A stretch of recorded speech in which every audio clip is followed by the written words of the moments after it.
water bender. Okay, there's somebody called water bender. He has stopped rain 5 times. Are you a man of God? You're a man of God. And you're there. And my drummer is stopping rain. If you want to do wedding, I really want to fuck. Call me. I'll give you my number. I'll give my drummers. You pay.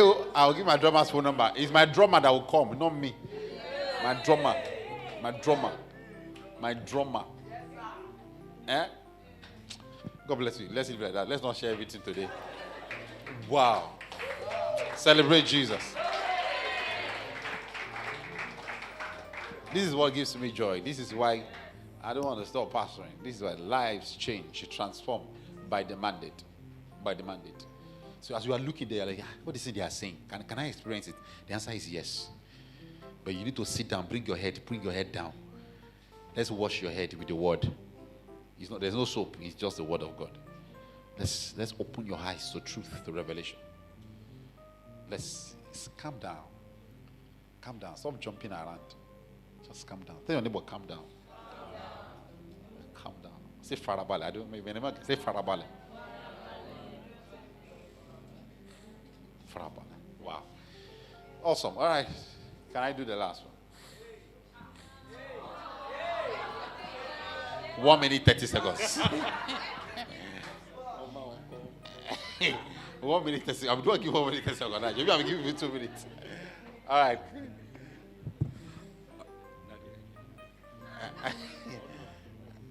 Is it I should?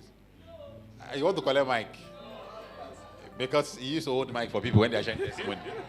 So he doesn't want the law to apply for him. Stand here. Put your hand at the back of your shirt. Yeah. What is your name? All right. I'm Oluwaseun Akintiwubo. Put your hand at the back of your bum. I'm Oluwaseun Akintiwubo. Okay, so I'm going to say this way. This is my thinking. For me, presently in this world, there's just one church, and it's iReign. And I'll tell you why. I've been to churches, right? Used to be a drummer, so I've been to churches. And I've been to churches where, I think the last church I went to before I came to iReign, the pastor was preaching Apos, the leader, something. Apos? Yeah, that was the title. I left. Apos. Like Akpororu or Apos. I did everything in my power not to dishonor the pastor that day. But my spirit was not, I was like, no, this is not what I was looking for. So I decided I was not going to go to church anymore. I was on the island at that time. And a friend of mine came around from Abuja and said he wanted to come and see his spiritual father. So he said he needed a place to stay, that will come and stay with me. I said, okay, that's fine. And then he came and he said, what church was it? It was my pastor in Abuja church when I was in Abuja. He said, what church am I going to? I said, my brother, see, this Lagos church thing I'm not doing anymore. I will read my Bible, I will pray in this room, and God will answer my prayers. Terrible. Then he started playing some messages. I was not paying attention, but I was paying attention to what, because I know him. So I trust what he was listening to. So I didn't do as if I was paying attention, but I was paying attention. So I don't know the message he was playing, but I felt it. I was like, come on, this is a Nigerian voice. So I told him to pause it. Who is this talking? He said, that's his spiritual father. I said, okay. Then he's like, okay, I will show you a video that this man prophesied to me. I knew when his mother died. So he showed me a video where Papa prophesied the song. The song his mom sang before she died, the day she died, what he said, all of those things. I was like, okay. Victor, right? Victor Komalafe. Oh, you know him? He's my friend. Wow. So I was like, okay. So I prophesied the song the mother sang when she was dying. Yes. Huh. Me, right? Yes. Me, Congo. Okay. Then he played another video. I saw one of my mentors. I usually call him Uncle Bayo, right? And I saw Papa ministering to him, and Papa said, I'm in your house presently. you have 2 sitting rooms. I was like, I know the house very well. You have 2 sitting rooms. I was like, okay, this is Dr. Bayo. Then this is mommy, his wife. I said, okay. I entered into your gate. I see a dog. The dog jumped at me. I was like, wait, is this program in Dr. Bayo's house or in church? Then I looked at the church. I know the church in Ibadan. So I was like, okay, I know this church. This is Papa's church. Okay. And then you began to say a whole lot of things that I was, because I'm very close to Dr. Bayo, that I'm privileged to. And I was like, what? Okay. And then it was like, okay, you would invite. So I said, okay, that's all right. These things happen. So he spurred me to want to come to church. So I said, okay, I will go. So he invited me. I came by myself. When I came, and I saw the service, like I think that lady that called herself lastborn. One thing I first of all noticed when I entered into iReign then was, it was my kind of place. It was homey. It was welcoming. I felt really at home. We used to play a lot in iReign. Play a lot.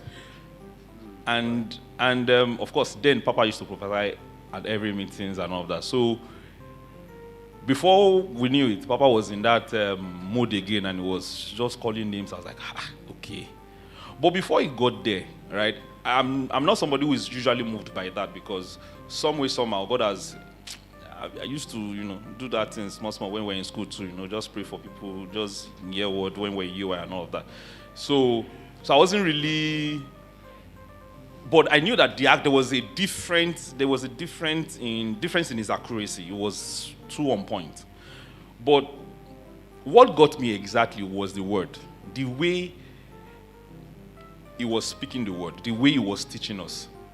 In my mind, anytime I come to iReign, and this thing still happens to me, anytime I come to iReign, what I used to tell people is, if you want to see the Bible come alive, come to iReign. I usually feel like I'm sitting with Peter and Matthew, and I'm not joking. Like, there was a service that I felt like it was as if Papa was Jesus, and I had that image, like I was in that phase where it was like a vision or like a trance, like not in church, like we're on the mountain, and we were seated, all of those old robes and all. That's the kind. So since that time, anytime Papa is teaching, I just zoom into that mode, and okay, today we'll collect. And that has been the turning point for me. Now, how does this translate to me? I usually appear like somebody who knows everything, who has everything figured out. But people don't know that issues there. Right? Right? So I'm kind of a person that people speak to, and I give, but for my own, I know they see anything. Right? So, and I just told him that I wanted to see him. And my friend said, if you are going to see him, take a gift. I didn't know what to take to him. And he asked me that, come and see me here. And we went there, and he spoke to me. When I was going to him, I didn't know what to do, but I just knew I had an instruction to see him. I didn't know what to say. I'm not the kind of person who knows how to say. So I was like, okay. I just told him that, Papa, this is. And he was like, okay, just look at me. He said something. I was like, okay. And he said, if you can calm down. I said, calm down. Okay. In my mind, I knew that there was not going to be any prophetic instruction, because I hardly get prophetic instructions. So, but when he said those things, like, okay, I think there's more to this than, there's more to what he wanted to tell me, but I don't know why he could not tell me those things. So I was like, okay, no problem. Shebi is church. We will come now. We will come. Then I remember that the next Sunday that I came, I was standing at the back, and God told me that I should look at him.